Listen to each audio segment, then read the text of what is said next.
आत्मा कहाँ है, आत्मा किसे कहते हैं, तो गीता के पुस्तकों में नहीं, मोबाइल के इंटरनेट में नहीं, स्वयं के शरीर के अंदर ढूंढो कि मैं कौन, मैं कहाँ हूं। निकल गई, आने वाला समय भी निकल जाएगा। फिर अब पछताए होत क्या, जब चुग गई चिड़िया खेतरे, यही वाली बात होगी। श्वास देखते देखते सत्य प्रकटता जाए, सत्य देखते देखते परम सत्य दिख जाए।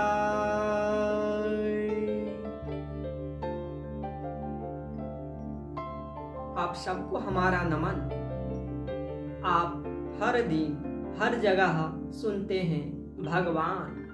क्या आपने कभी सोचा कि जिस परम शक्ति की हम बात करते हैं उन्हें नाम देना ही शायद सबसे बड़ी आध्यात्मिक गलती है।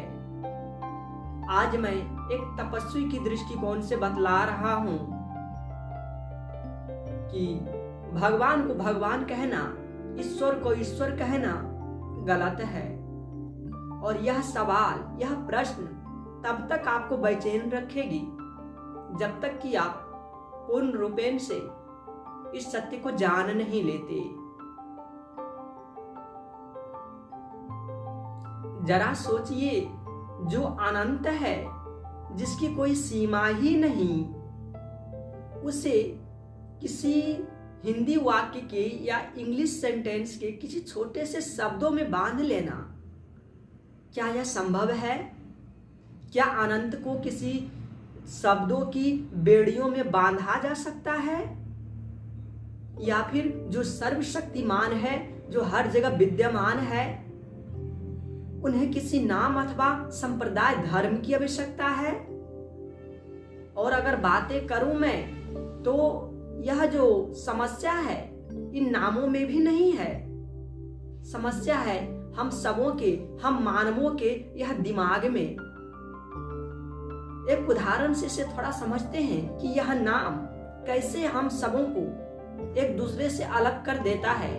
यह मानव के अंदर जो वास्तविकता में मानवता है उसे नष्ट कर देता है। यह मनुष्य की मनुष्यता को भी नष्ट कर देता है। यह नाम कैसे? मैं यदि कहूं कि श्री कृष्ण ही सब कुछ है, ईश्वर है, ब्रह्म है श्री कृष्ण, तो केवल श्री कृष्ण के अनुयायी अथवा सनातन धर्म को मानने वाले ही मानेंगे और कोई नहीं मानेंगे, क्योंकि हम सबों ने अपने अपने ईश्वर को अलग अलग नाम दे रखा है। लेकिन जिस भी संप्रदाय वाले व्यक्ति हो, उससे आप पूछना, वो कहेगा कि ईश्वर एक है।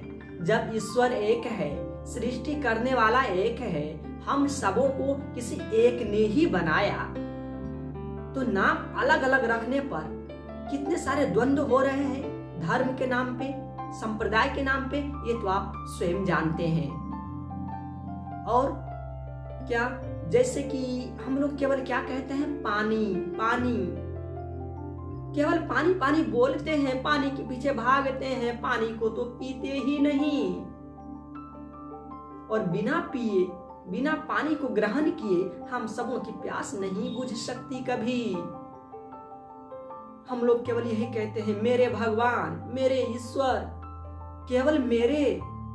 आपने कभी जाना, कभी देखा आपके कैसे हुए? जब तक कि आप उनसे जुड़ नहीं जाते। एक और भी चीज समझते हैं, आपके पास एक गीता रखी हुई है और हमारे पास एक मोबाइल है जिसमें इंटरनेट की सुविधा है। तो आपको अगर बोला जाए कि आत्मा क्या है, तो आप गीता में ढूंढेंगे। अगर आपको देखा हुआ है पेज नंबर, तो भी 1-2 मिनट लग जाएंगे, कुछ समय लग जाएंगे। या देखा हुआ नहीं है तो हो सकता है कि 10-15 मिनट भी लग जाए। और मोबाइल है हमारे पास, तो मैं कुछ भी टाइप करूंगा कि व्हाट इज द सोल अथवा आत्मा क्या है, तो गीता के अकॉर्डिंग कुछ डाल देंगे तो गूगल पे आ जाएगा। तो ये कोई भी कर सकता है मेरे बंधु। इसे कोई भी देख सकता है। कोई व्यक्ति क्या करता है, केवल पुस्तकीय ज्ञान अपने पास रख करके, ग्रहण करके और अपने आप को ज्ञानी समझने लगता है। तो मैं आपका सम्मान करता हूं, इसमें कोई दो बात नहीं, लेकिन केवल पुस्तकीय और बाहरी ज्ञान से कल्याण नहीं होने वाला। आपको अगर जानना है आत्मा क्या है, आत्मा कहाँ है, आत्मा किसे कहते हैं, तो गीता के पुस्तकों में नहीं, मोबाइल के इंटरनेट में नहीं, स्वयं के शरीर के अंदर ढूंढो कि मैं कौन, मैं कहाँ हूं। तो इस तरह से अगर आप ढूंढेंगे, पुस्तकीय ज्ञान सराहनीय है, वंदनीय है, उचित है, होनी चाहिए, लेकिन वह ज्ञान अधूरा है जब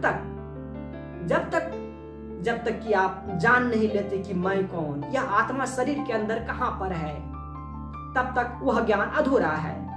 और यह केवल और केवल तपस्या से प्राप्त होती है मेरे बंधु।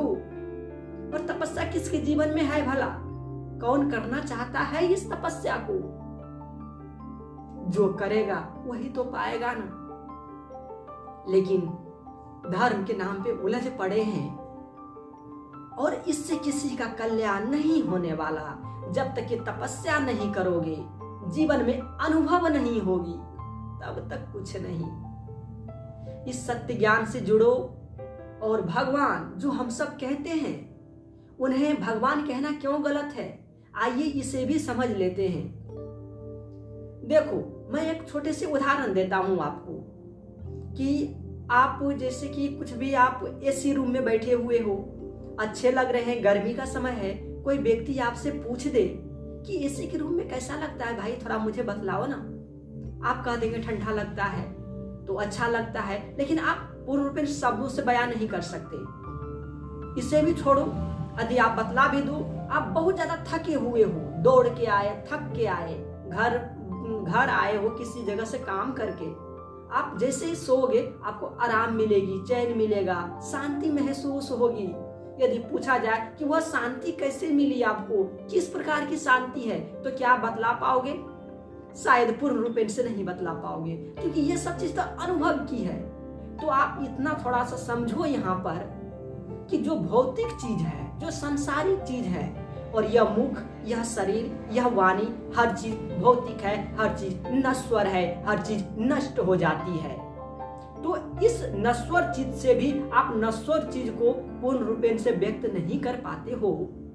तो वह ब्रह्म, वह जो चेतन सत्ता है, क्या आप उसे नश्वर वाणियों से व्यक्त कर पाओगे?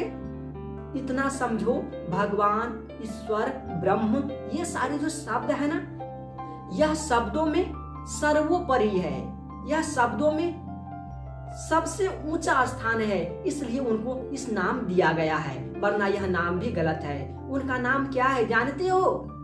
वाणियों में इतनी सामर्थ्य ही नहीं, तो मैं कैसे बतलाऊं। उनका जो नाम है वह अनुभव में प्राप्त होती है। ईश्वर का जो वास्तविकता में नाम है वह अनंत गहराइयों में, ध्यान की अनंत गहराई समाधि में प्राप्त होती है, और यह होती है तपस्या से। सारा कुछ, सारा ज्ञान विज्ञान का सार है तपस्या। जो करोगे तो पाओगे, वरना उलझन में पड़े रहो। रोका कौन है? आपकी उम्र जितनी भी है, आप देख लो अपने अनुसार, 20 साल, 22 साल, 30 साल, अधिक से अधिक कितने दिन तक जियोगे आप? आप जितने दिन तक चाहो 100, 150, 500 वर्ष जी लो। अभी के समय को देखते हुए कि 70 से 75 साल के बाद यह शरीर किसी लायक नहीं रहती, इसके बाद जीवन बोझ बन जाता है 75 साल के बाद, क्योंकि शरीर वृद्धावस्था को प्राप्त हो जाती है, इसलिए।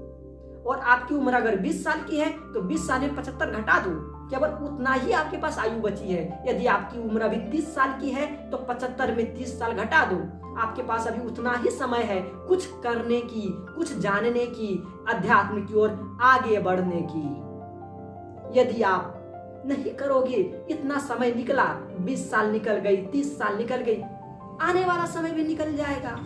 फिर अब पछताए होते क्या, जब चुग गई चिड़िया खेतरे, यही वाली बात होगी।